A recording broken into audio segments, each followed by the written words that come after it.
olen Marek Vitsur. Inimestele meeldib ikka ilmast rääkida, et kuidas teil sõdurid praeguse ilmaga vastu peavad? No siin taamal näha, kui sõdurid siin marsivad, et enamus on käisid üles käärinud ja tegelikult selliste ilmadega on neil ka luba see jakk üldse pealt ära võtta ja käia ainult eesärgi väel, et tõepoolest ilmad on sel suvel on väga kuumad olnud ja seetõttu tuleb kõik teha, et oleks võimalikult jahe olla. Aga muus mõttes neile ka hõlpu antakse, et režiim võib olla natuke leebem? Jah, eks ta väljaõpet üritatakse ka niimoodi planeerida, et neid tunde, mis olid nagu enne planeeritud lageda taeva all, et võib-olla on mõistlik läbi viia kuskil viludes ja katuse all, et seda väljaõppe ohvitserid vaatavad, jälgivad, et ei saaks õppetöö selle tõttu kannatada. Aga mingeid probleeme pole tekkinud, et keegi... Otseselt ei ole väljaõppelised takistusi tekitanud ja et eks see pole esimene suvi, kui Eestis ilmad kuumad on, et sellega tuleb toime tulla. Kuidas sõdurpoiste üldine tervislik seisund on? Siin räägitakse, et kord nagu halvem, kord on parem.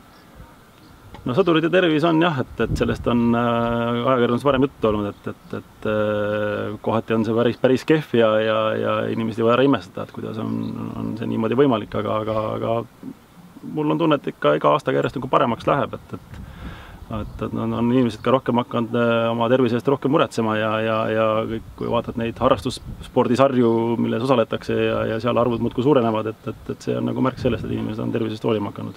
Ja sellega võrra ka siis noorte poiste tervis paranemas.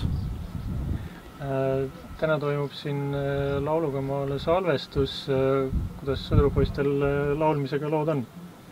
Jah, et laul on läbi aegade olnud eestlastele meelepärane tegevus, et laulupidavast rääkimata, et nii ka sõduritel on laul omal kohal alati olnud, et see on asi, mis ühendab, see on asi, mis seob, see on asi, mis lummab.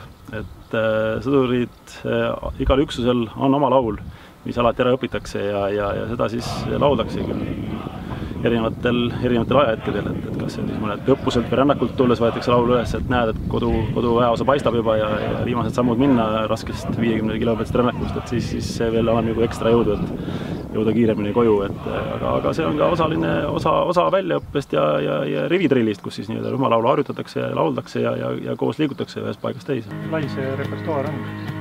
Noh, see hea traditsioon on see, et ikka võetakse need vanad liilimarleenid üles ja õpitakse need kõigepealt selgeks, aga iga üksusel on ka oma kaasaegne laul olemas ja mida siis lauldakse. Sageli sõduritele siin sellist meelelahutust pakutakse? No meelelahutus on üks osa sõduri elust, et käiakse siin kohapeal, tehakse teatrit, tuuakse esinejad siia kohale laulma, teatrit tegema. Et ka selle poole pealt on muretsetud ja et sõduril oleks vaba ajaga vabaks sinustatud, kui ta parasjagu ei viibi linnaloal. Koha peal põnev ja huvitav, nii nagu tänagi, et meil väeosas saade laulugamaale salvestus, et kõik sõdurid saavad siin osa ja näevad siis, kuidas saadet tehakse ja saavad ka muu hulgas siis kaasa lüüa ja kaasa laulda.